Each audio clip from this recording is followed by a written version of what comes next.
Yeah, welcome to your Friday holiday weekend. Good morning. Hope all is well in your part of the world.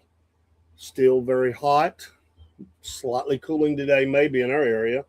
It's going to be a very hot weekend. Be careful with the fireworks. I know some people are choosing not to go. They say it's just too hot. As far as I know, celebrations are still on. It's the 250th. But it is dry. Pardon me. So I think maybe there is a little concern because of that. That maybe because it's so dry. But celebrations go onward. So have a great weekend. I know the dirt tracks in the area, they're having fireworks of some kind.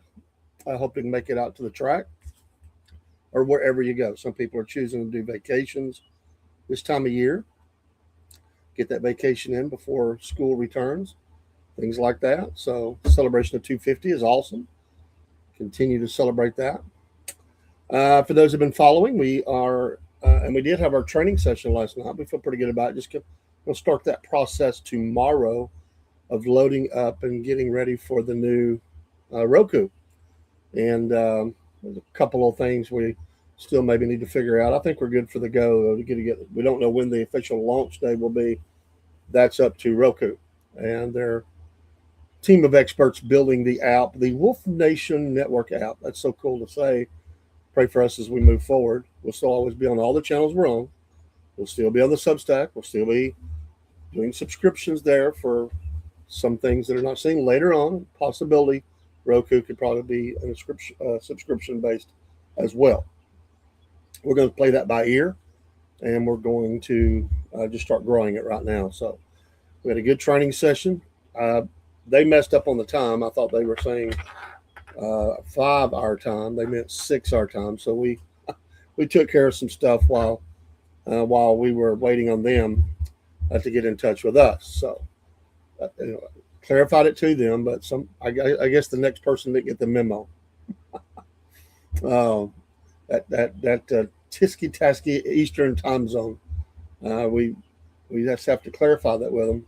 A lot of people do that kind of stuff for westward, young man, westward.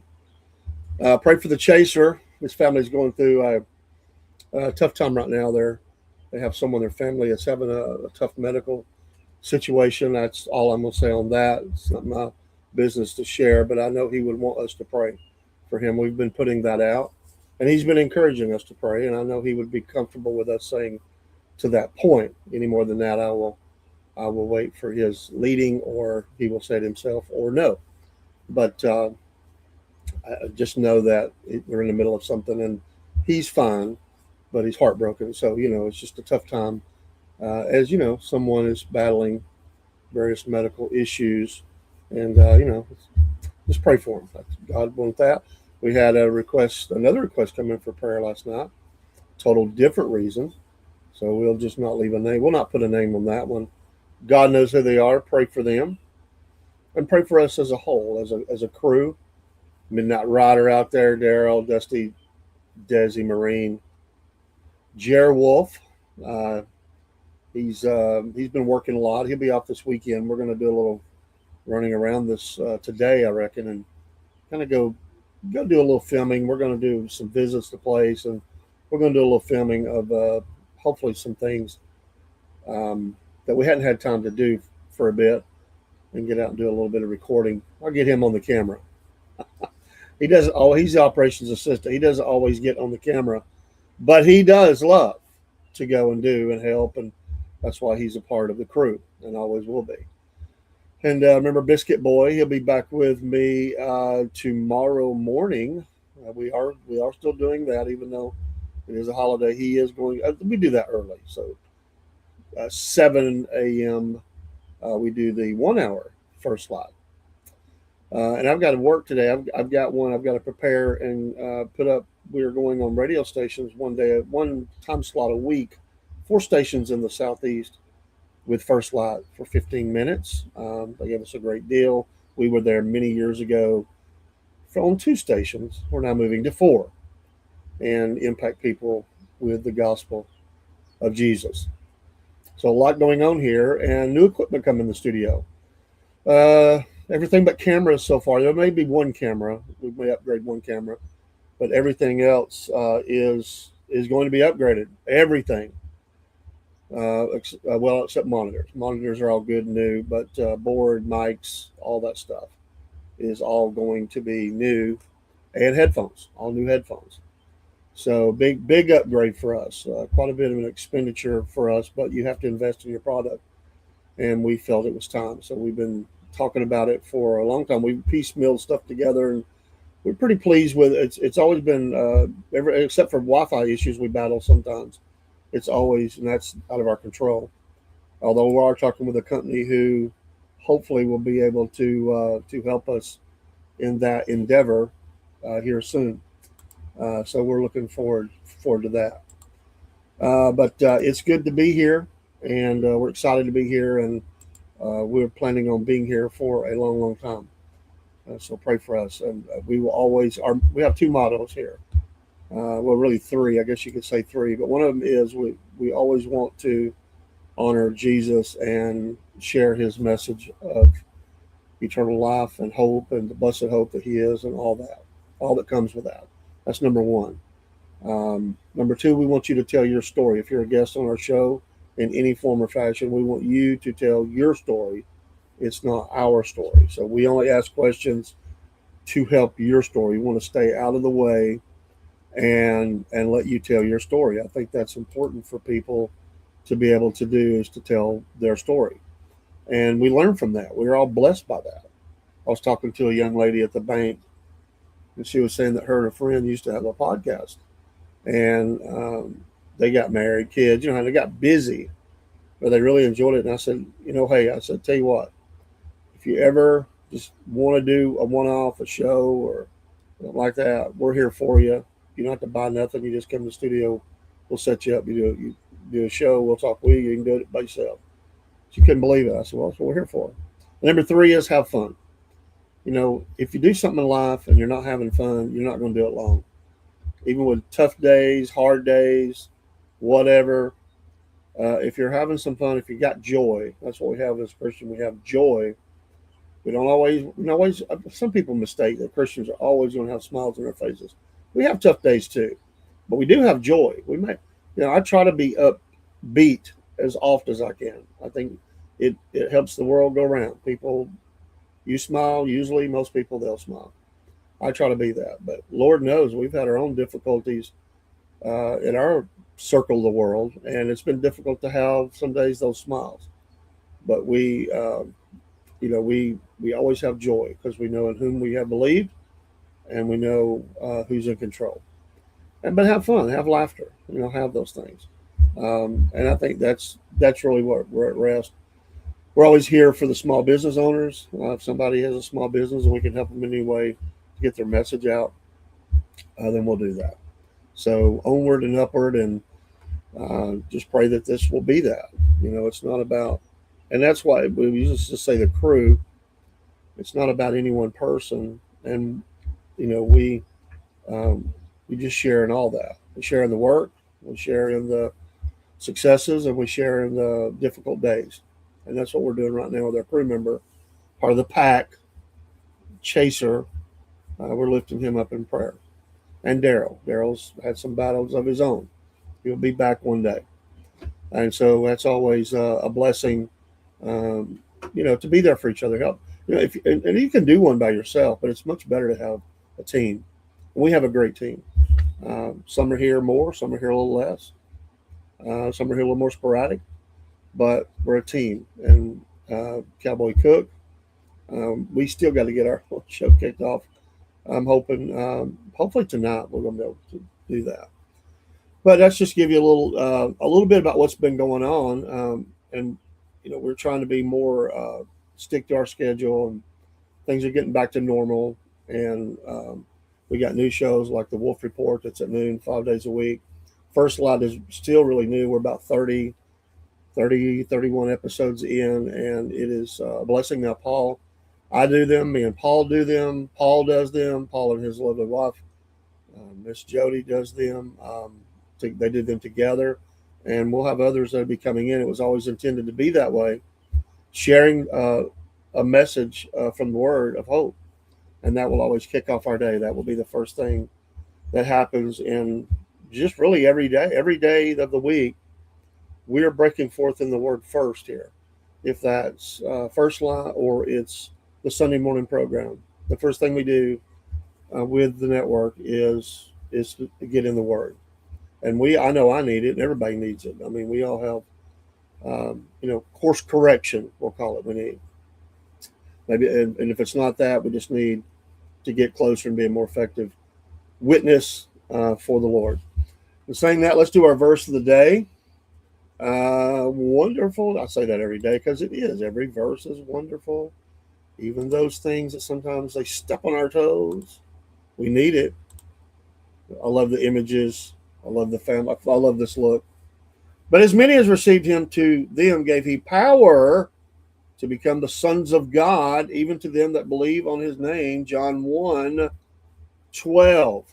But as many as received him, to them gave he the power, or he power, to become the sons of God, even to them that believe on his name. So we thank the Lord for that. Absolutely. That's my answer when somebody, and I had another, oh, I forgot I had another prayer request come in last night for a couple of people. Throw them in the mix as well. Somebody battling some health issues as well, and someone else with another need. I'm not really sure. But sometimes it's just that, a prayer request. But that's when somebody says, "Can you pray?" That's my first response is absolutely, and then the second is praying. And then a lot of those people are praying for us too. It's kind of reciprocal that way, and it's a blessing. Let's look at boy, and the big news this weekend. If Chaser was here, I'd give him a hard time. I tell him he's a Swiftie. He's really not, but I have fun with it. But the big marriage, they say it's already taken place. They're just going through the motions for the big celebration there at Madison Square Garden. Streets closed down around it. If you're rich, you're rich, and they're having some fun.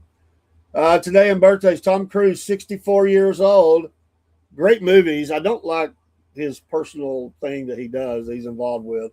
It's always made him kind of a wackadoodle, but as a talented actor out there as there is, and I mean, think of all the movies he's been in since he was a young man all the way to now. I mean, it's pretty amazing. And he's still putting out really high caliber. I mean, I love the follow up to Top Gun, and they do a great job. I never have watched the Mission Impossibles. I know maybe I was probably most people did. I don't watch all movies, but I don't know. I just never did watch those. But there's many things he's been in that I have watched. Look, let's see here. What else we got? Actor Patrick Wilson's 52 today. Race car driver Sebastian Vettel is 38. Not as familiar with him as a driver, but many of them we are. Movie actor Benedict Wong, 54. I remember him in some things. Kurtwood Smith, 82. Remember him in some things as well. He's a little older, so I remember him more because I watch a lot of old shows. Tommy Flanagan, 60, another actor. I remember him. I remember faces, so some of them I don't know as well, but I remember their face in different things that I watched. Anybody else here? I think that will cover it for today. Let's look at a little bit of this thing in history, then we'll get to the news. Big celebrations this weekend. Going to be a lot of. On this day in 1886, Carl Benz presented his Benz patent motor wagon. Benz patent motor wagon, of course, is now known as Mercedes-Benz. Hang on. Let me get to that. I did not do what I wanted it to do. Hang on. Sometimes. Here we go. This should be the one. On this day in history. I love history. Some people not as much. 1863, the Battle of Gettysburg. Largest battle ever fought on American continent, ends in a major victory. It was 3-day battle. It's the largest 3-day here. I'm right next to the largest 2-day battlefield, Chickamauga. Some will say Chickamauga. And then Antietam, however you want to say it. I know there's different names for some of them. First Manassas, whatever. The largest one-day battle. A lot of men died. A lot of animals died. A lot of horses. I mean, they say this battlefield was just littered with men and animal alike. I can't imagine. And then the cries of the people that were going around looking for loved ones, weeping as they found them, or maybe just go around to help. You know, war is never good. Sometimes it's necessary. I mean, we don't. If somebody comes to attack you in your home, you're in a war. You're in a battle, whether you wanted it or not. It's still going to leave an effect. It's still going to leave a scar, no matter if you defended yourself, which you should. You know, those are horrible things. These humans should never have to experience warfare. You know, there's another case in the news, the fight over the parking spot. People are lining up on both sides. Um, these things tend to get nasty. I've seen most of the video. It is it's being debated as these things are. Um, there'll be the battle lines will be drawn, as we say, in the narrative in the online world, and the media and everybody will be fighting over that. And once again, it'll become a racial issue. It shouldn't, but it will, because people will draw the lines. Even in this day and time, they'll not so much think of the law; they'll think of who's right or wrong based on race. I try to look. I don't look at that. Never have. I look at the case. I've always had this mindset. Crazy. They said I should have been a lawyer. I'm not that smart, but if I always think of a case when I hear one, how would I defend it? You know, if someone was charged, not whether they were guilty or innocent, but how can you get a jury to say they're innocent? I always think that way. I don't know. It's amazing. Big cases, I just kind of look at those and break the case down and look at how would I, sometimes you can't do a lot, but there are things you can do. Again, all you're looking to do is cast doubt in a jury's mind that they're 100% convinced that they done it. And there's a lot to that, from the media narrative to the selection of the jury, what the makeup of it is. I mean, they all have ones they can accept, so many they can kick out. It's a long, drawn out, expensive process, as it should be. I mean, if there's death involved. Let's see here. Not a lot today on that. I wanted to see another birthday, Julian Assange. Remember him? 55th birthday today. I don't see a lot in the news though. We'll move on. We're in the history. I know there's a lot there. I just didn't see a lot I wanted to cover. We'll move on. We know that the ongoing Middle East, the Strait of Hormuz, what's going to happen with that? Making sure, Iranians, or sticking point is the Iranians want to control the financials of the Hormuz, and America and everybody else is saying no. Our president says, secret Navy mission kept me from being Hoover. President Donald Trump said the U.S. Navy, we heard him mention this, that he talked about that they didn't know that we were doing it for a while. Then they found out. But he said that one of the guiding principles during the Iran war was avoiding the kind of economic collapse he associates with former President Herbert Hoover, arguing that keeping the Strait of Hormuz open prevented oil prices from soaring to levels that could have triggered a global depression. And there's always those people that they're doom and gloomers. It's the end of the world. I mean, I had people coming in the network here on the shows and saying, just blasting the president and everything, and saying we were all being, nobody would have any money. It's all going to be collapsed. You're not going to be able to.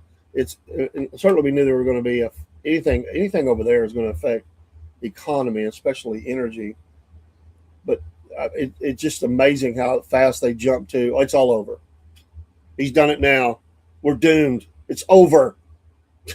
Good Lord. But And one day for sure it will be, because Jesus is coming back and it'll be over as it is right now, and that'll be great. But it's always the end of the world in this life, economically, as a superpower, whatever. There's so many. If all the people, I mean, it's funny, the voices that are in America, citizens of America, that predict its downfall and failure every day. I don't think that way. I realize the seriousness of the situation. Uh, I'm not blind to missteps that we make, and I call them out. I mean, we're not perfect. No nation is. But by golly, these people that build up these other nations, terrorist dictatorships more than America, shame on you. All the things that we've done, all the money we've given, all the help and assistance we've given, nation building and everything else. Yeah, we've made some mistakes, but we have freedom. We have defended freedom around the world, sometimes to success, sometimes not. But we have, our men and women have died all over the world in defense of freedom and the principles of this great republic. Uh, but I tend to think of America as, being that shining light and among nations. And it's just amazing. People see that. But they always predict this collapse, total collapse. And I think just nowadays, everybody, they're reading the tea leaves, they're looking through, they're watching videos, they're piecing together. You got Looney Tunes. I mean, there are some, yes, there are nefarious, demonic things going on, yes. But my gosh, every day, my inbox, I mean, messaging me, sending me videos, everything. It's everything from aliens to whatever. I don't even want to go down those roads. And it's like the star Nestor is lined up with the Washington Monument, and it's also lined up with one of the pyramids in Egypt. I'm just giving an example. I made that up totally, but somebody probably believes that. And now the triangle is set, and the beasts are being released, and now they're walking among us. I mean, this is the stuff I get every day. Okay, I tend to stay a little bit more in this reality myself. I mean, but they're free to do that. But they read their posts, and I'm like, wow, that's some great science fiction there. President said, I've always said I don't want to be a president with a depression on his resume. Well, nobody does. He said during a wide-ranging Oval Office interview on CNBC, I don't want to be Herbert Hoover of almost all presidents. Some have been bad, some have been good. Very few have been great. But I never want to be Herbert Hoover. I bet there's family loves that. Because Herbert Hoover was the president that probably took us into the Great Depression, the greatest depression, led the whole world there. He raised interest rates and he raised taxes simultaneously. I guess he was trying to do something, but it didn't work out too well. Trump pivoted to Iran, saying that if he had allowed the Strait of Hormuz to remain closed, oil would have reached $300 to $350 a barrel, producing a global depression. And I don't doubt that. Would it got that high? I don't know, but it certainly would have escalated. The president said the U.S. naval forces escorted tankers through the southern part of the strait at night without lights for weeks, which he credited with helping keep oil prices from spiking above $115 a barrel. I got gas. Was it yesterday or the day before? I think it was it was the day before. I'm trying to think of what it was. It was 348. 348 where I live. Of course, they gigged me for the using my card, so I ended up paying 350 whatever. A little bit of. They give the 5 cents. You save 5, but they gig you 5. Whatever. One of the reasons it only went up to like 115, if you remember, and I've seen guests on your show where they go, oil will be $350 a barrel, and there'll be a depression because at 350 there's a depression. It's automatic. It goes with it. So he's saying the same thing. The doom and gloomers. Of course, they're wishing for his fall. They're begging for it. And these people, because they hate him so much, they probably don't even care about America. But even if they did, they would rather see America fall to destroy him because they hate him and they can't stand that he's succeeding. You remember the comment? It was Rush Limbaugh, right, when he said, "I hope Joe Biden, the president, fails," and people just gigged him. I mean, big time. And it was the same crowd that now would come after Trump because it was Biden, I believe. They said that about Obama one. I can't remember. I won't say it was Biden, but anyway, it may have been Obama. But anyway, what he was saying was his policies. Hope the policies fail that are changing the nation. Things that I think most Americans didn't care for. That was my opinion. Um, didn't like what he said, and that's what he meant. Maybe you should have clarified that. When you say that, you're giving him a soundbite, but he was a master at that, and he knew what he was doing. So I don't think that was by coincidence or mistake. I think he did that on purpose. But I think it's ratings. I mean, face it, he was extremely successful and wealthy person who knew how to spin things to get the most ratings. So I get that. And I've always said this. As a Christian, I'm to pray for my leaders. I prayed for every president or whoever it is, vice president would. I pray for the leadership of the nation. Pray for the leadership in my company. I pray for the leadership in my home, which is me. Praying for mayors. We try to include all those in our devotions and prayers because listen, it doesn't matter whether you like them or whatever. Maybe you don't even care for their policies, whatever. But God can use them, and there's things that can happen and has. I've seen even people got mad at Biden for things he did, which was more softer in tone. For whatever reason he did it, and there were a couple things where I went, hey, I'm glad he did that. And I don't want to see. I didn't want, and people wishing bad health upon people and all that. Come on, I always pray for the health. I hate that. I listen. I got friends. They don't care. They say I don't have no sympathy for the man. I hate to do, but I choose to not be that way. I think it's appalling what they have done to President Biden, the former President Biden, putting him out there, leaving him on stages. The man is sick. The man is sick. No matter what he's done, that's not right. That is not right. It burns me up. Yeah, he's done some bad things. Namely, I don't like that they've ignored little granddaughter Navy. But, they don't answer to me. My job is to pray and to let God sort all that out. I'm not, vengeance is mine, saith the Lord. I'm just not that person. I'm not going to do it. I want bad things to stop. I'm not wishing for anybody's demise or anything like that. That's just me. I'm not telling anybody else how to feel. Just telling you how I am. But in that comment, I mean, he sees it too. He hears, and he don't care. I mean, he want me to whatever, he thrives on that. I mean, he's just one of those, he's geared that way. That's why he can be in that position. And, he doesn't make it. He's getting mad sometimes. Sure, he's human. And he has a temper. But he hears all those voices. I mean, he's not, some people are insulated so much in Hollywood and even politicians. They think that what they're doing is great and everybody just loves it out in the world. And they're the most awesomest people ever. They're just totally insulated in their circle. The president hears all that. He goes up and pays attention to it. It stings him a little bit. He reads the comments. He has people helping him with that, sure. But he does that himself. He quotes often. He posts often. Is he doing other postings? Does he have some little underling that's doing that? I don't know. Maybe he does, but he knows what's being put there. He's approved it. And he also knows what's being said about it because he brings it up in comments. And he hears that. And there's just people in this nation that are so anti-President Trump or anti-America or both or whatever. They just wish the downfall every day of this country. The total collapse. They put it down. They despise it. They hate the flag. That's not me. I love America. I love the flag. I'm patriotic. I'm appreciative of where I've been born. I didn't have any control over that, but I'm thankful that I was born as a citizen of this country, and I take that very personal, very serious. That's I try to be a good citizen of the United States of America. I don't go around and do stupid things. Not that I haven't. I mean, I've done some. I mean, we have the ignorance of youth and everything, but I don't go out and do crime, and I don't go out and do things that are breaking the law and hurting people or something like that.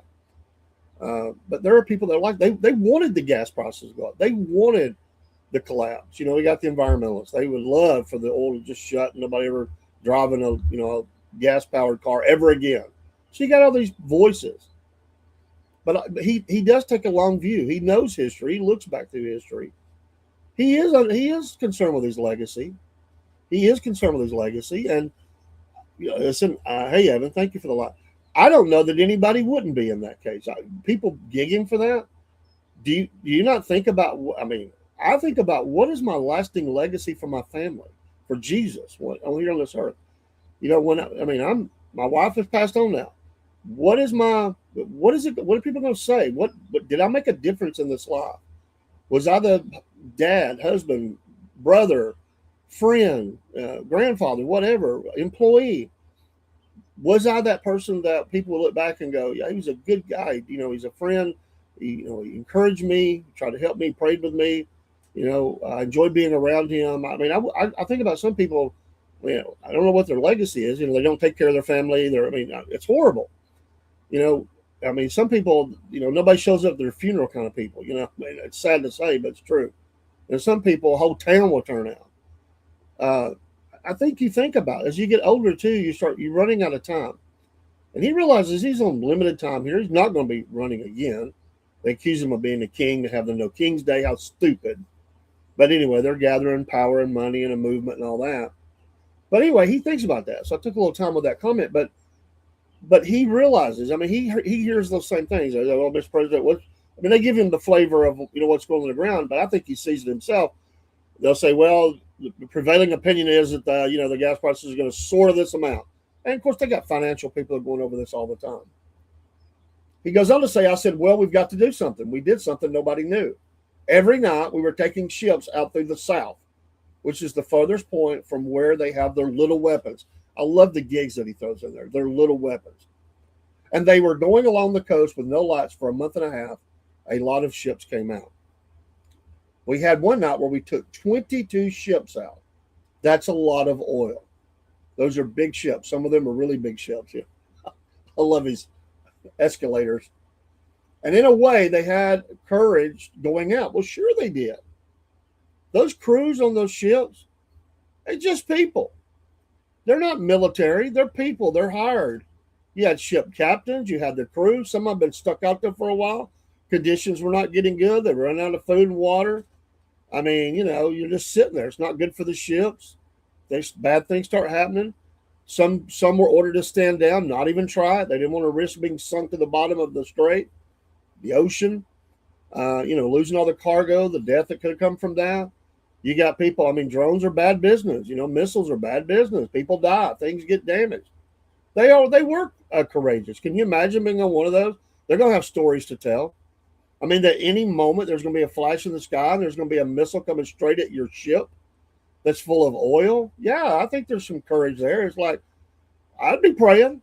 Absolutely. They're people that hate you. They don't even know you, but they want to sink you and destroy you because of they want this total control. And yet people are, defending Iran. I said, come on, dude. I got people that come in the program.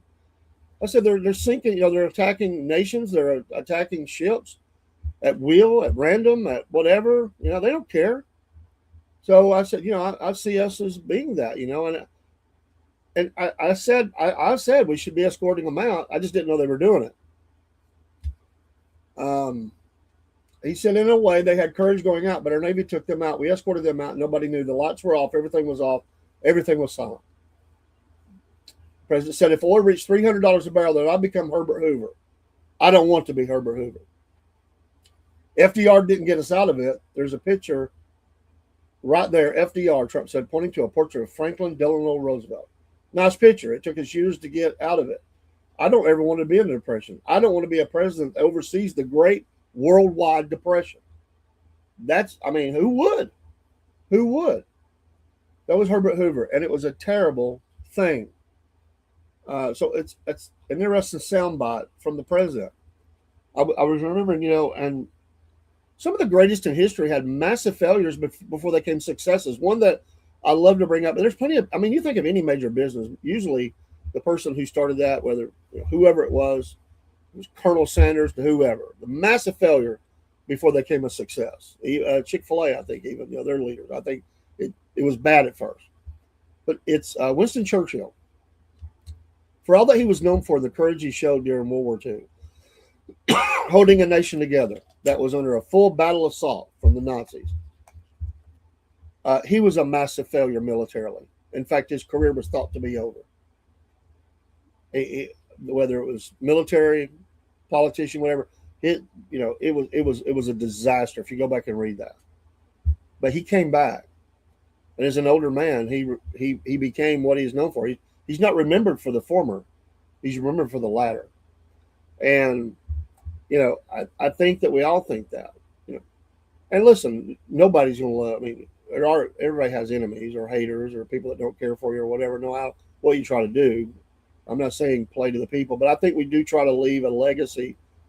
Whether it's you made sure all your kids went to college, or maybe your family was military, and everybody's kind of a tradition. Everybody, all the men and women now, go to the military or whatever it is, whatever you're known for. I have people all the time. They'll say, "My family is known for the military, being in the military, serving in the military."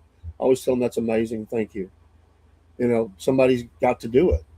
Some will say, "My family, we're all firefighters or policemen, whatever it is."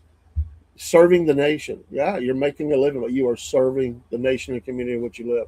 And you're thinking about that's a legacy. Excuse me.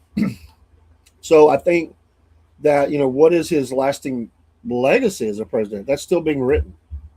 There's a lot in there. I mean, and how about I don't know if it's in the news, but, the Olympian giving him the medal. What a moment that was. That I've never seen anything like that. But it was a female Olympian who what he helped to get past the protection of women's sports, to make sure that it's women, and thanking him for that, and saying that you're the first president in history to do this and that. Those are big historic things, and he can be coarse and hard. Sometimes maybe you got to be. But he has stood up for things that I think most Americans find very, very important in their life, and what they would want for their daughters, their granddaughters, on things like that.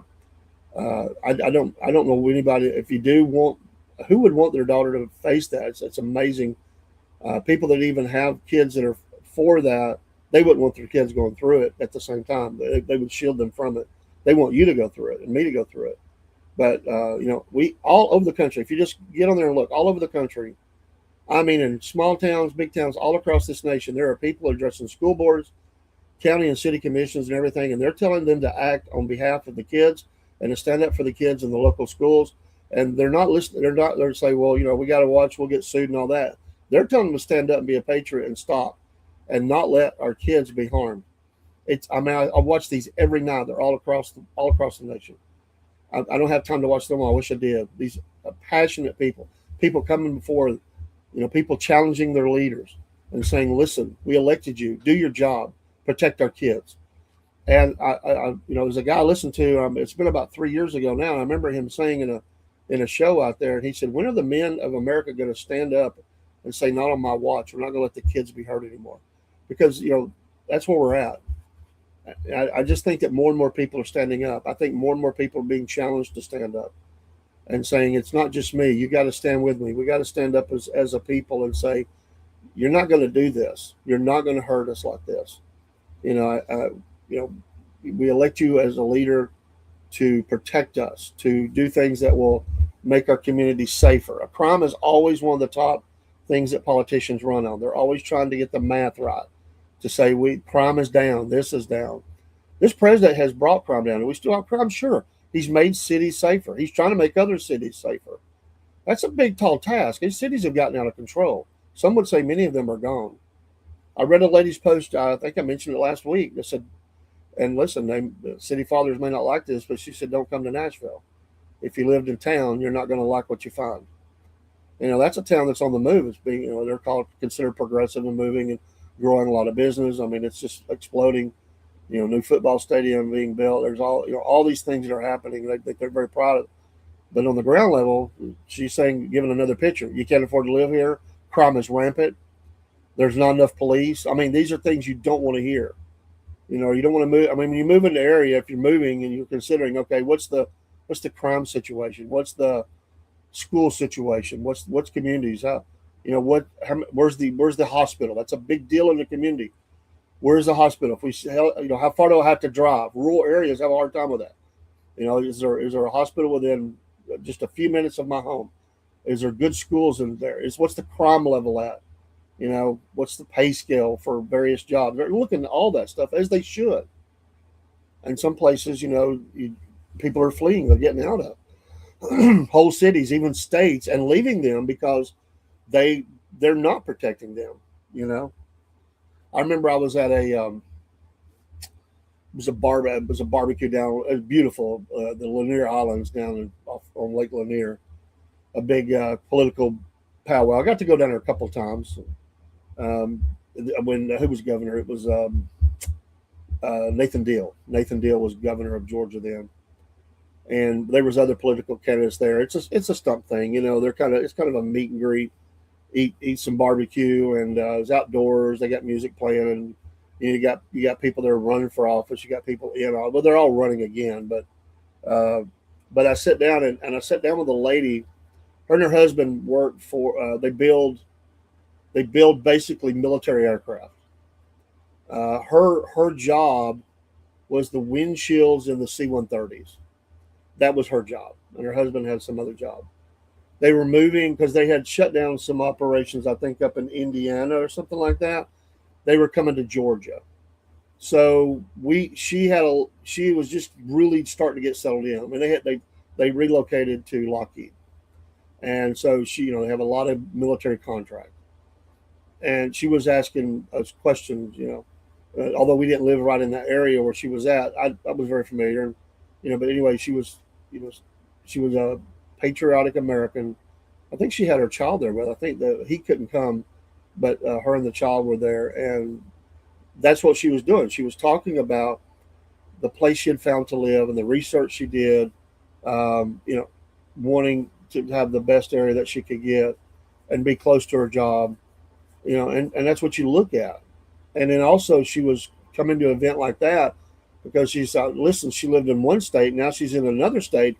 She said, I don't know really any of these candidates. I came out here to ask them questions, listen to their answers, to start making some determinations, and then I'm gonna look at their voting record and all that. I'm just asking, and she was asking us our opinion of certain people that were there that were already in office, or others, if we knew anything about them, that were running for office. She was there studying the situation on the ground. I applaud her for that. She didn't. She said, "Listen, I want good leadership. I want a good school. We're fortunate. We work for a company that we make well. We're paid well, but we want a place that we can raise our family and be relatively safe, and that our leaders are looking out for us in this way." So yeah, absolutely. So it starts, the president and all the way down. Um, Iran has rejected the U.S. offer on the Strait tolls. So they have offered to release the billions of dollars in frozen Iranian funds if Tehran abandons its demand to charge ships for passage through the Strait. It amazes me we're having any kind of negotiation on this. This thing's going to get uglier. There's no way it can't. My opinion, because we're not going to let them do that, and they're using it as a leverage. They rejected the proposal and continue to insist it controls the strategic waterway. No, you do not. And really, it shouldn't just be America. It should be the world. All the nations of the world, especially the superpowers, should be saying, no, you're not going to do that. It shouldn't be just American pressure being applied. It should be every nation. And I'm telling you, they're the weak European nations that won't stand up, but yet they want to run their mouth and act like they're leading the world, protecting the world. They need to be there just as much. I think that strait should be filled with the warships of all the superpowers with a message to Iran: it's over. The world will stop you. That's the way it should be. We're not going to let you. I mean, listen, if you let the bully win, it'll just continue. Who's the next one that's going to do that? Because I'm going to tell you, the big one that's in the room, the big elephant that's in the room is China. And China is trying to do this, and they're trying to they've already been attempting to do that. And they've challenged us in some of our flights and things over, territorial waters, or open waters, not their territorial, but open sea. And they've tried to claim some stuff too. And we're like, no, this is international waterways, airspace. It is not yours.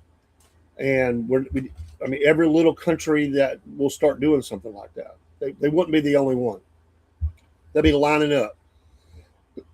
and really, what they're cutting their own throat. Because the more this happens, the more they're going to find another way, which it still needs to be stopped. They're going to find another way to get their goods and services out another way. They will find another way.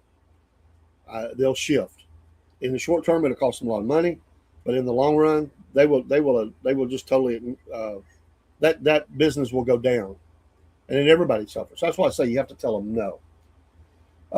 U.S. envoy Steve Witkoff and White House advisor Jared Kushner, of course, who is Donald Trump's son-in-law, traveled to Doha, Qatar, for those talks, working with Iranian representatives to Qatari mediators, excuse me. But there's been no move. They wanted, we offered a release of roughly $100 billion in frozen overseas assets in exchange for relinquishing its claim to control the strait and dropping plans to collect tolls from commercial shipping. Bad move, in my opinion. Bad move. I know they're trying to find a peaceable way, but that $100 million, one, they would never stop. They'll take the money and they'll do it anyway. Wait and see. Secondly, they'll use that money for terrorism. Most of it. The Iranian deputy minister who took part in the talks returned from Doha and declared Thursday that the Strait of Hormuz remains, quote, under Iran's command, end quote. No, it doesn't. Their military warned that any vessel traveling outside routes approved by the regime would face an immediate and powerful response. Again, the world needs to say you will face an immediate and more mighty response if you do such things. That's the way you have to attack the bully. The journal reported that Iran wants to impose fees on every vessel using the waterway. So that means American naval vessels? Is that what that means? Like we're going to go charge us tolls now? I don't think they mean that, but that's what there's when you say any and every. So we're going to get the phone call, the U.S. destroyer or whatever. You will pay $1 million to travel the strait or else. I mean, really? Is that what you're going to do? They argue the payments would cover maritime security and related services. Does that not sound like the mafia? Security. It's just, we're looking out for you. You know, it guarantees your successful travel through the air. It's protection money. My gosh. A bully is a bully is a bully, okay? The proposal reportedly could generate as much as $40 billion annually. But it has been rejected by the United States and the Gulf Arab nations. They don't want to pay that. Listen, they may not love America. Some of them may a little bit like us. Maybe they don't. Maybe they all hate us. I don't know. There's one thing they love more. They do love, and that's their money. And they're not going to let Iran take it. I'm telling you. Let's go. We may just be able to stand back and say to all those nation states and say, we're going to give you an opportunity to handle this. Are you going to let them do that? Because I don't think they will.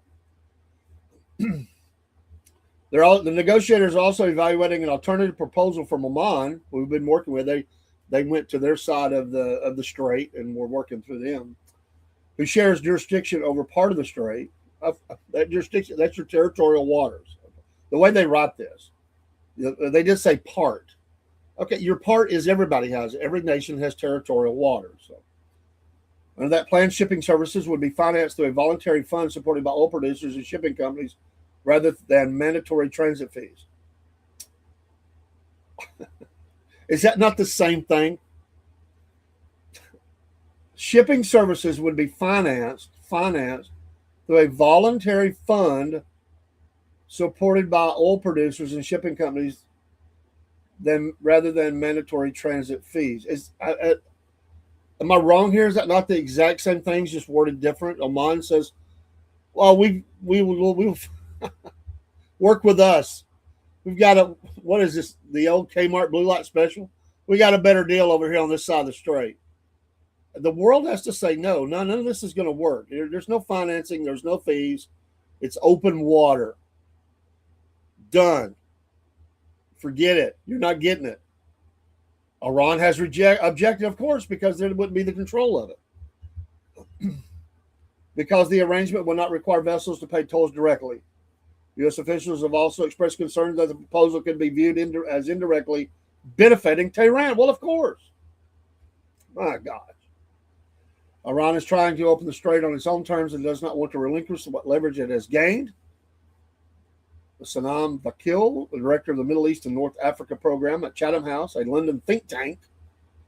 But Tehran can disrupt the strait more easily than it can substantively administer it. Well, they're a bully with weapons. The impasse has continued to disrupt it, blah, blah, blah, blah, blah. The journal reported that daily vessel traffic through the strait dropped to 43 ships by Wednesday, down from 75 a week earlier. Before the conflict began, more than 100 ships transited the strait every day.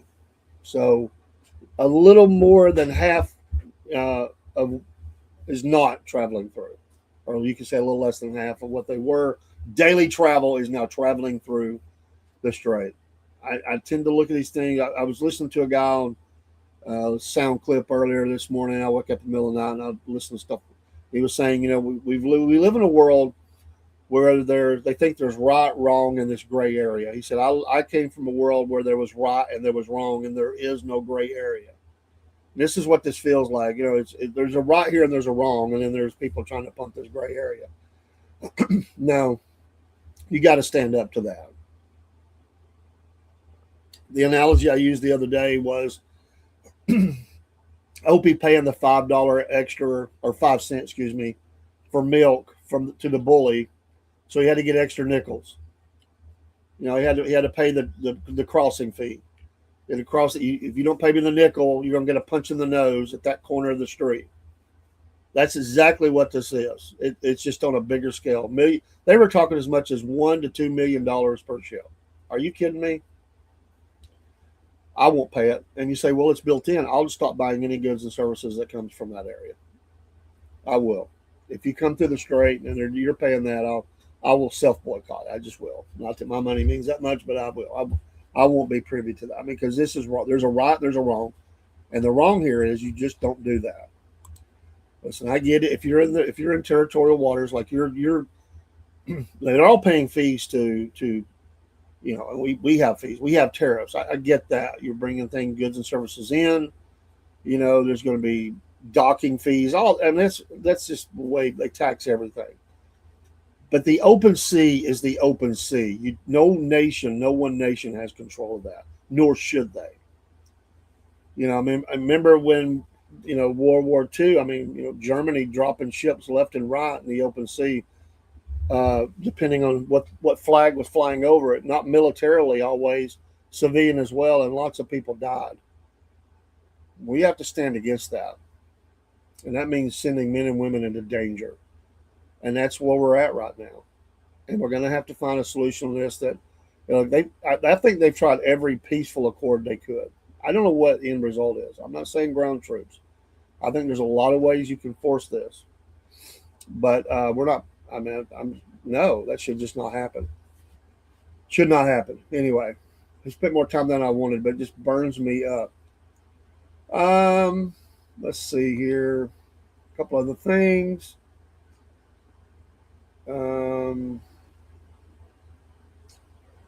There's so much going on. I don't have time for all of it.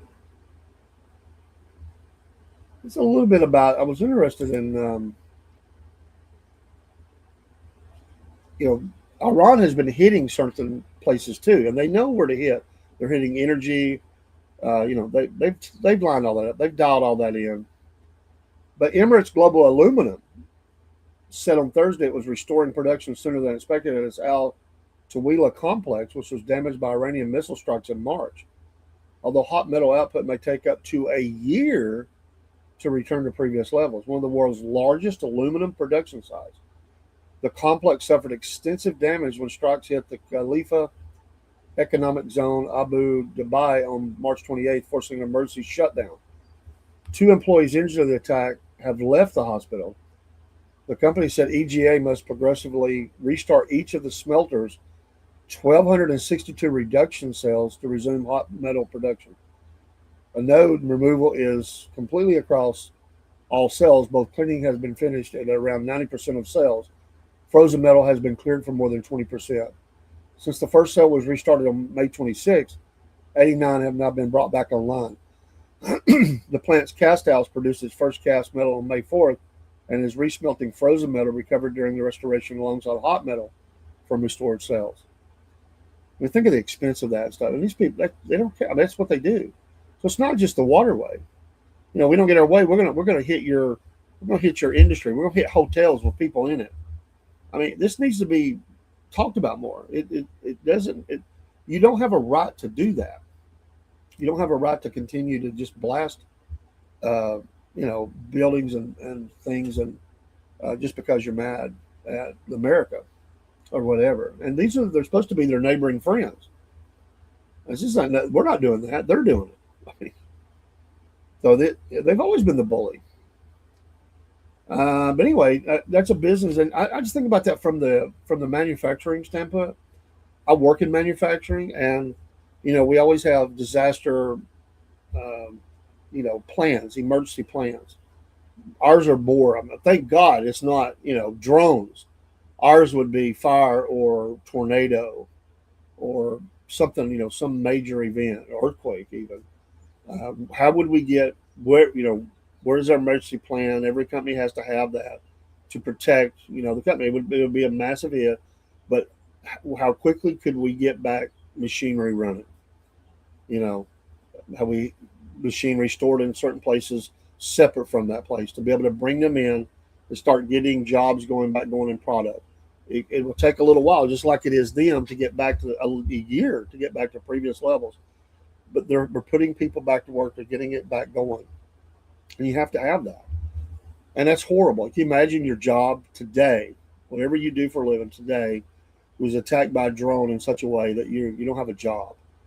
This disrupts lives, and uh, you know they don't have these people don't have anything to do in the conflict. They may have a base there, or they may be friendly to us or whatever. So they're bashing them for that, and they have to be stopped in this way. You just can't allow that to continue to happen. Can you imagine if Mexico was sending drones over the United States and hitting interstate highway traffic, hitting businesses that are in the southern parts of the United States? These have a pretty good flight life. I mean, they could go hundreds of miles within. We would shoot a lot of them down, but what if some got through and they were hitting major suppliers in our nation? I mean, what are we going to do about that? You know, or they try to shut down and claim an American roadway and say this is our land. That's what they claim. Anyway, there's movements to give land back. We're not giving it back; it's ours. And they say, well, we're going to take over interstate whatever. That's our land. We're claiming it. You will pay us a toll. No, that's not how this works, Bob. The answer would be swift, and they know that. They know that. And that's what we're doing with the cartels down there right now, because they're filling those roadways and airways and waterways with drugs. You're not going to stop it all, but you can hit them and hit them hard. And Iran has been hit hard. I suspect we're going to have to hit them even harder. And that's not anything I enjoy, but they're pushing that. And so there's a lot of things you can do besides putting ground troops in. Now you may have special forces, but there's this thing is going to continue escalating. Or either you just turn it over to them and you pull out. And that's not the answer. You can't do that. Because what's next? What's next? China gains hold of the Panama Canal. It says American ships are not going to go through. So there's already been talks about China's been building influence throughout Central and South America. They absolutely have been they're taking over dock operations in many nations, pouring billions of dollars into those. And I can tell you whose ships won't be welcomed at them. That's the United States of America. That's exactly what they're trying to do. That's why, and it is energy. Absolutely is. That's always going to be a part of it. And that's why some of these things have happened. So it's a protection. It's an economic. A lot of what's happening today is economic warfare. It's really always been that energy, but it goes deeper than that. It's not just the oil and gas, and it's deeper. It's other products. This is tremendous business. Those who control those things, the shipment of, or you have to go to them, or you're paying them money. It's economic warfare, and it's going to have to be fought, militarily, in many cases, to stop it. If you don't, you will be what they are trying to do. I mean, this is not just the waterways. It's economically to try to kill the dollar, the BRICS, and all the things they're trying to do. They're trying to destroy America financially. Absolutely, and the president understands that. And They're, with all the debt we carry, which is the fear.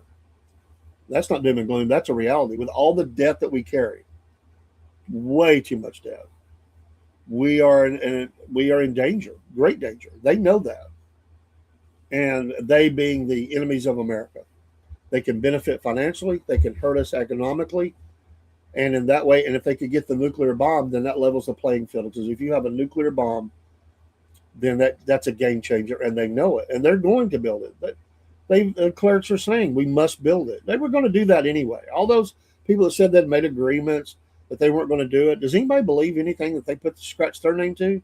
They're not believable. People putting down we agree not to build a. That's not worth the paper it's written on. Ridiculous. I mean, people can write you a paper. There's an old saying: contracts, agreements were made to be broken. I mean, that's what they do. They always look for this paper. The one right now is called the MOU. Memorandum of Understanding. It's really worthless. The whole document is worthless. It's a political game. It's just a declaration that we agree that while we still talk, we are going to not pursue this or that. The paper means nothing. They'll sign it. They're not even going to sign it. They'll have somebody step up, some underling of somewhere, and they'll scratch something on there. They'll never even see it. They'll just tell I wouldn't be surprised if it was Qatari people signing it for them. Sure, yeah, we agree. No, they're not going to do that. It's politically used back here for elections and things, but we got it. We got the paper. It don't mean nothing to them. It does not mean nothing. It's like, and I look at it this way. Unfortunately, we have bad and evil people in our country, and people say go get, what is it they call it? Oh my gosh, the paper where they can't come within so many feet of you or come to your house or whatever. Okay, that does mean that they can be arrested if they cross that paper. Does that paper stop them from coming and doing damage? No. They'll go. That paper don't mean nothing to them. In fact, it probably inflames them more, and they're ready to do damage. The memorandum of understanding does nothing. It changes nothing. They know that it does. They're not agreeing to anything. It's just a wish list. It's a wish list. I mean, and all of the things, and this is a failure over there. We've had the points of understanding in Gaza, with the Hamas. There's none of that come true. It was 21 points, then they got it down to they went down to 19. I think it's around 15 points today. Who knows? It may even be less. They've not stood down. They've not turned in their weapons. And people are saying Israel's out of control. Okay. They've massively destroyed a lot of Gaza. Yeah, they have. It's ugly.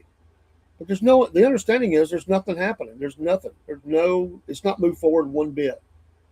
And it's still being fought over. So the paper doesn't mean anything. I'm not even, in fact, to hear about the MOU, all that does is make me angry because that means nothing.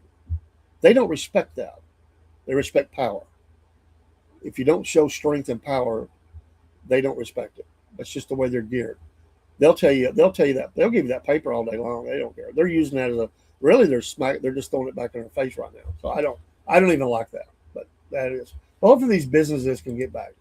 As we talk about people around the world, most people want the same things. To be able to make some money, because you got to have some money to buy goods and services, have a place to live that's decent. I would hope even, we might not like the education they get, but they have a school to go to and they learn to do basic things along with, in some of those nations, along with terrorist activities, especially there's a couple of organizations out there that study this around the world and see what the kids are being taught. They get copies of their textbooks and, it's things like there's no America or there's no Israel, there's no whatever. And they just teach your kids that they don't exist even in some places. And they teach them how to, take apart and put together AK-47s. There's some bad out there, but that's not most of the world. There are places that do that. Most of the world, I've met people from Egypt and everywhere, they're just everyday people that just want the same things. I've met with some that recently in the United States. And, they're trying to make their way, trying to make a living, get jobs, and they won't, they came here because they told me, and this is exactly why they came here. They don't hate their homeland. They wanted better schools for their kids. And I wanted to say, well, we've got a little problem, but even our bad ones are probably a lot better than some of theirs. They said good education is not sometimes possible there, and we came here for them. We love it. We love being here. We love America, but it was for our kids. We wanted them to have the opportunities to do. They're still in high school or junior high, whatever, and then to be able to go to college. They wanted to, because overseas, a lot of your colleges, you take tests and they decide what kind of work you're going to do. You don't get to choose that. They'll send you to school to be a welder, or they'll send you to school to be a doctor, but they do that through testing. They don't. You're not going to make it, so they put you in whatever. It's like that throughout a lot of Europe. In America, you can choose to be whatever you want, and it's on you to make it.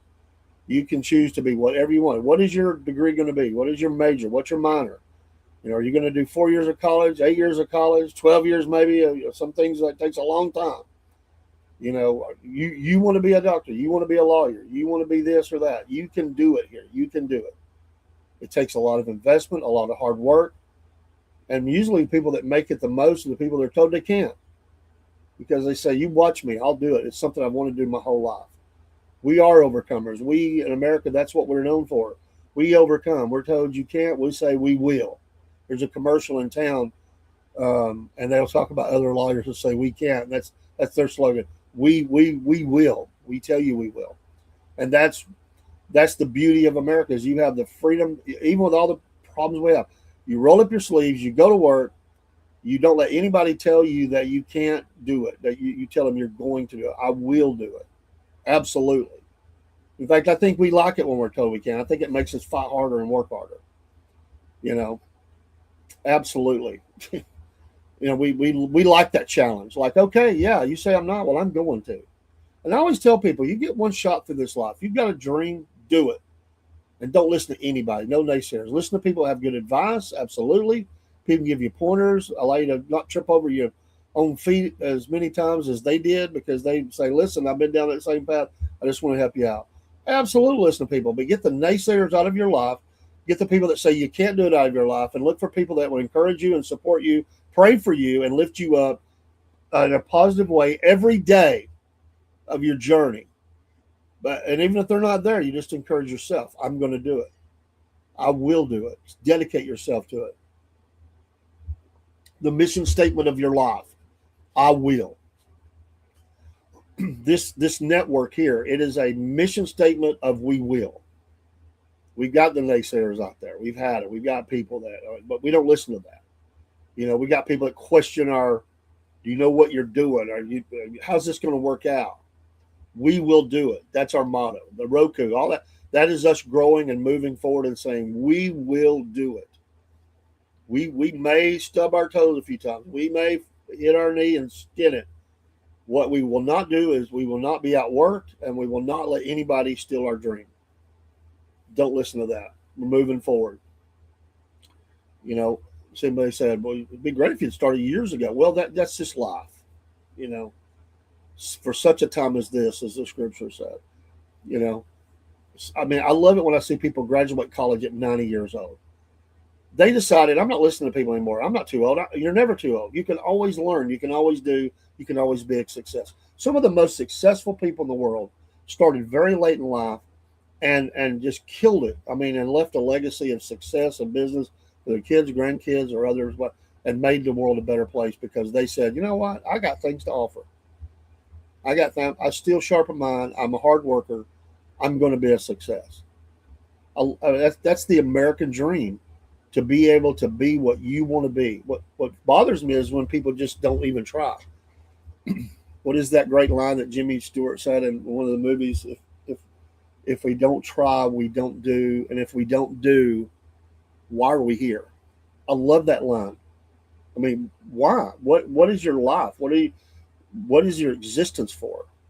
It means something. You're here for a purpose. I'm here for a purpose. Sometimes people have a hard time finding their purpose. Sometimes just knowing that you're here for a purpose and to be that ambassador for Christ, that's all you need. Just know that.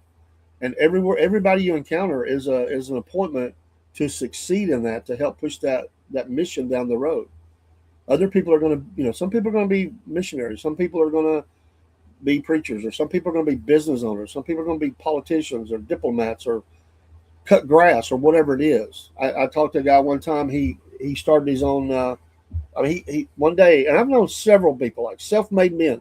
One said, I got tired of working for the other man. And I work for people. I work for my customers. He said, but I started a lawn business. I have other things I do during the winter. I employ 4 people, and we all I pay them well, and there's plenty of work, and I'm doing something I want to do.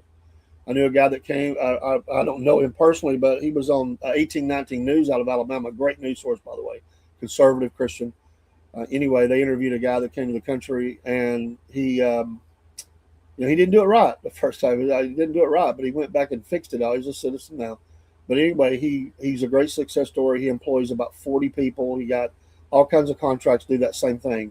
A lot of theirs is cutting grass and landscaping stuff for big businesses in the city. They got big contracts, and he employs a lot of people. And all these families are dependent upon that. It's not just him. He's employing others, and he treats them very well. He takes them on a retreat every year, I think, and they have a time of fellowshipping together. That's awesome. But people that say I want to do something different. I want to do for me. I can do this over here. I can make decent money, but it's not what I want to do. And they retract their life, their course, and they say, I'm going to do something that I've always wanted to do. And I say, if you got that out there, do it. Maybe you're doing it in your whatever spare time you have. It may be time you don't have. Maybe and you got to learn to prioritize your life. What do I really want to do, and narrow the focus. Set aside some things you may enjoy, but the mission is I want to do this thing over here, and I'm going to stay after it until it's done. We spend a lot of time with. And it's not. We're not saying that as a look. Woe is us. No, we enjoy it. We want to do it. We have to tear ourselves away because we want so much to do what we do, and we enjoy each other's fellowship. And we're in a room. There's no arguing. There's no ego. There's no, it's all, and we're all putting input in, and we're all deciding what's best, and we're trying to. We keep each other informed of, as we push forward. And some, have some input or some commitment because they're given. Maybe it's just one thing they want to do, and that's what it is. There's no demand on it. It's like if you want, okay, make that the best it can be. This party's you're driving it. You're the driver. Everybody drives their thing, and then we all drive together. We wouldn't be here right now in the position we are if we have it. If we didn't have that, it wouldn't be possible. And yeah, those can be scary steps of success. But you have to continue. If you're going to be that, if you're going to live that dream, you have to do that. And it's like I knew a guy who owned a dump truck business. His biggest challenge of the day was not the expense of the dump truck. I remember him telling me, he said they're expensive. It's a lot of insurance, but there's work out there, tons of work, good money. The drivers can make good money. I can make good money. He had 5 dump trucks. He started with one, a beater that bought it. Drove it himself every day. Got it, bought a little better one. Still kept the beater. Hired on a man. Brought on more business. He said, the biggest challenge I have today is sober workers. Imagine that. I can't find drivers that'll stay sober along, to do the job safely. I have to fire them. And that's crazy. I don't know why, but he said, he said, I could double my fleet right now. I could get that kind of work. I would make that investment. But I'm not going to do it until I know I've got enough really good workers. And isn't that really the thing for every company? Like those tanker, and some of those, by the way, some of those tanker crews said when this cruise is over, the 3-hour tour, it was like a 300-day tour or whatever it's turning into. They said they're quitting. They don't want to live it anymore. It's soured them so much. Maybe they'll change their mind once they get to a good place, and hopefully they'll treat them to a nice, relaxing stay somewhere, and let them just kind of get with their families and spend some time at home. But a lot of them said they're going to leave. I mean, even a vagabond bunch like that, it's on the sea a lot. This just broke them, and they said we're done. There's many of them. They're just, this is the last trip I'm taking, is what they've said. There'll be others will step up, but still, you lose good people. It's affecting no telling how many people because one set of idiots says I'm going to do this. That makes me mad. I was in a site, one of the sites. I don't remember which one it was. Well, I do. Anyway, they were saying we're a community that wants to help each other succeed. All the creators, all the different ones, and I see that it's a community that helps each other. They lift each other's post up. They like, they comment. They're friendly. They're there for help, and that's refreshing because some places in life are dog eat dog, tear you down, rip you down, try to destroy what you're doing. That's a lot. And a lot of communities are that way, and certain groups, and they'll say, "It's my own people. They try to tear me down, rip me from being successful." People root for your downfall. Ignore those people. Move on from them. Get away from them. They're toxic and poison, and don't ever listen to them. And build protections around what you're trying to do. It's your dream. It's your life. You know, I've seen people locally build up. They have a series of restaurants now. I mean, that started probably in their kitchen. Was it one of the big outdoors?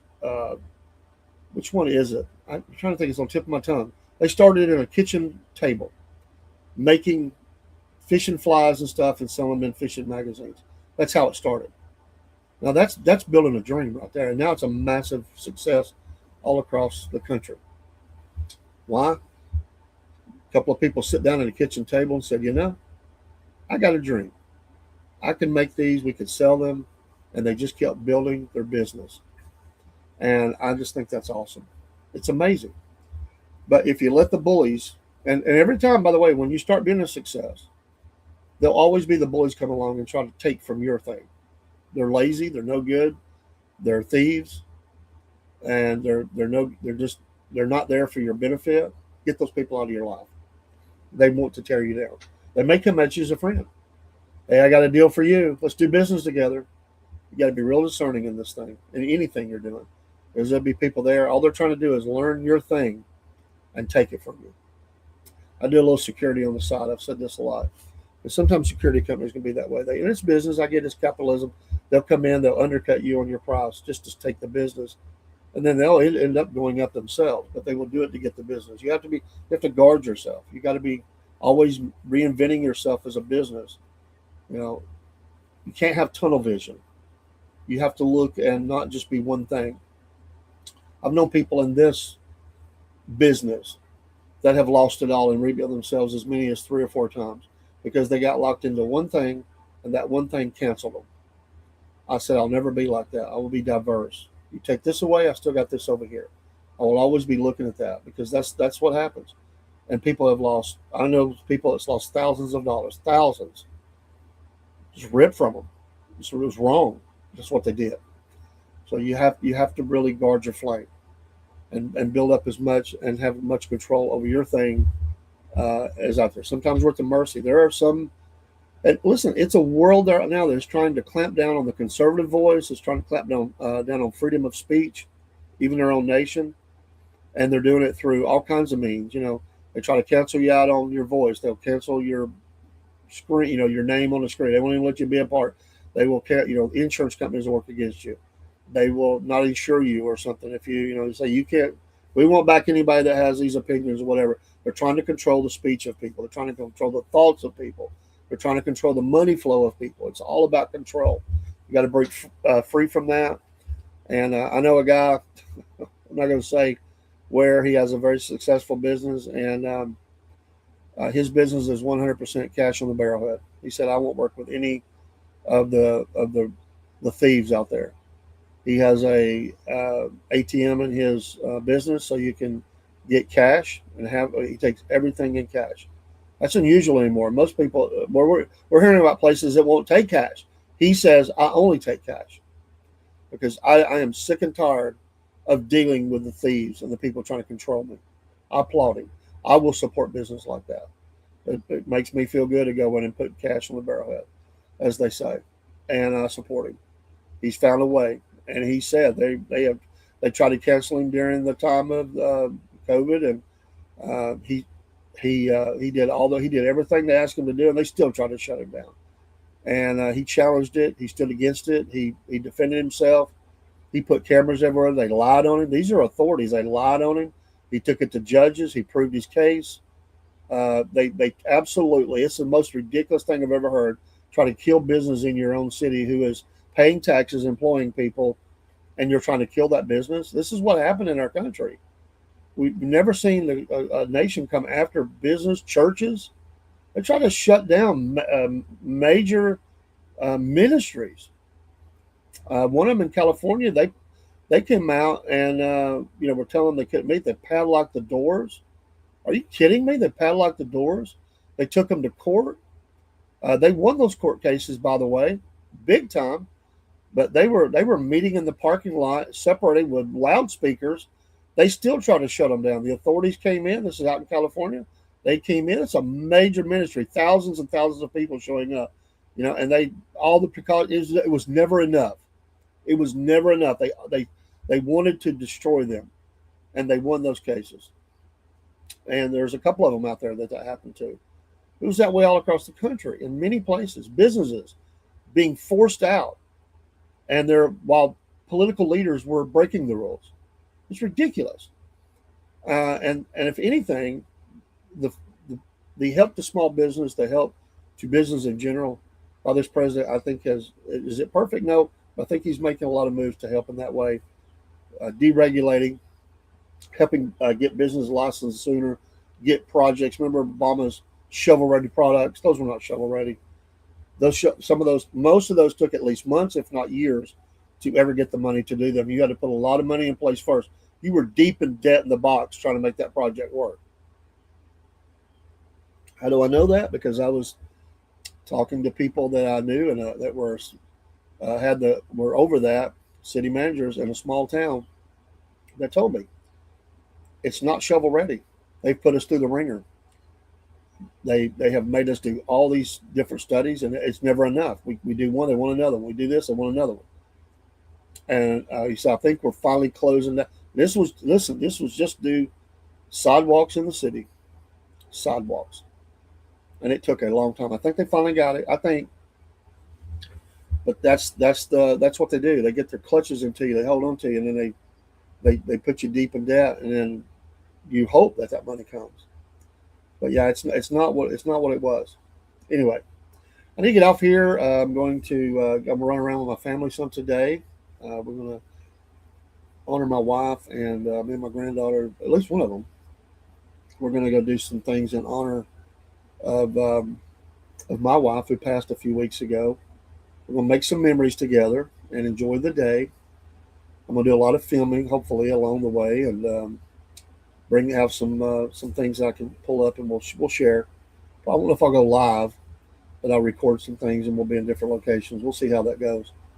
And just spend some time together. Probably be on tonight. I don't know. I'm not going to promise because I don't know what the day's going to be because we're going to be traveling some. And we'll just see. But the hope is I'll be in tonight, do sports at least, maybe news.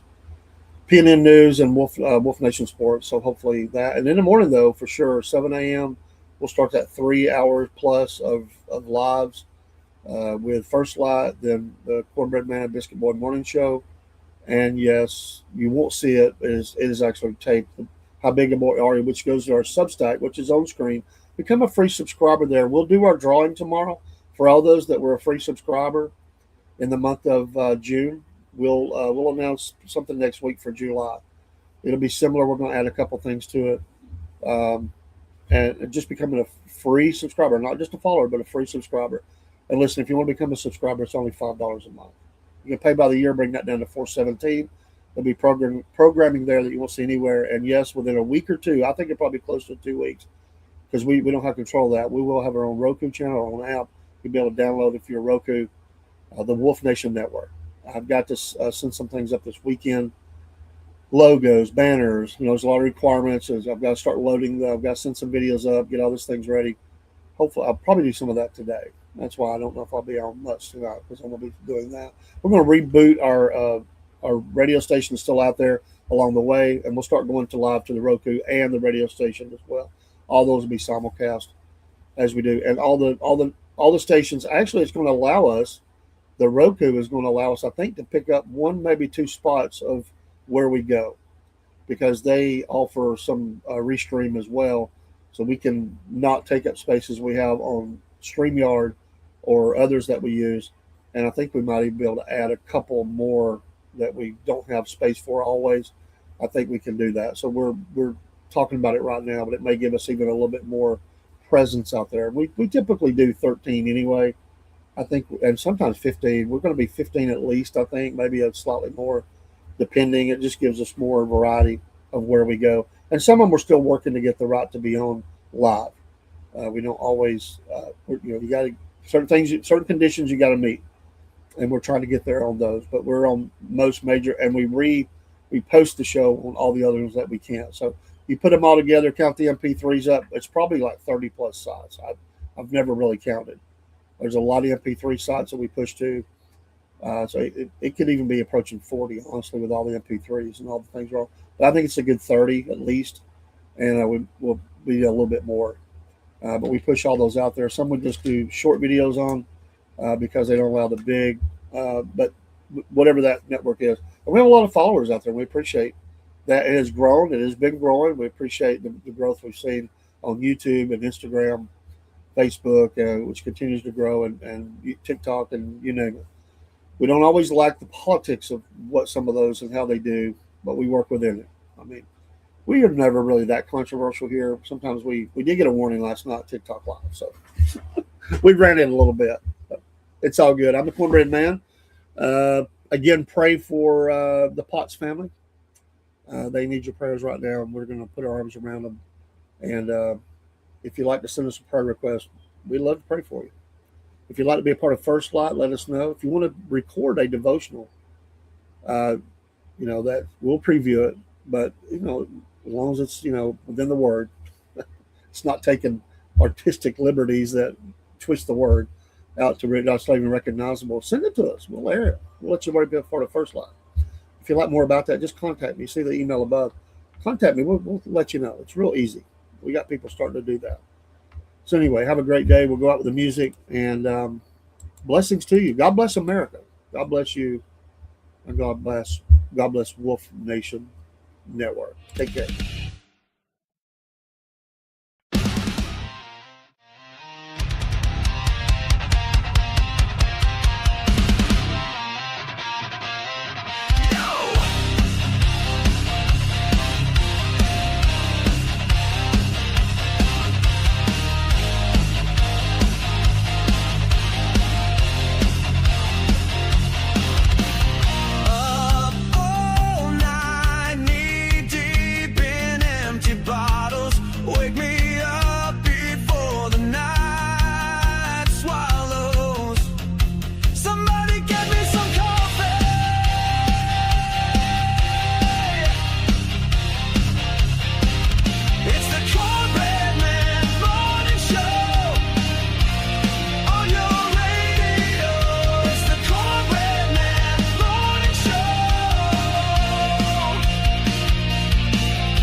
Why does it hurt?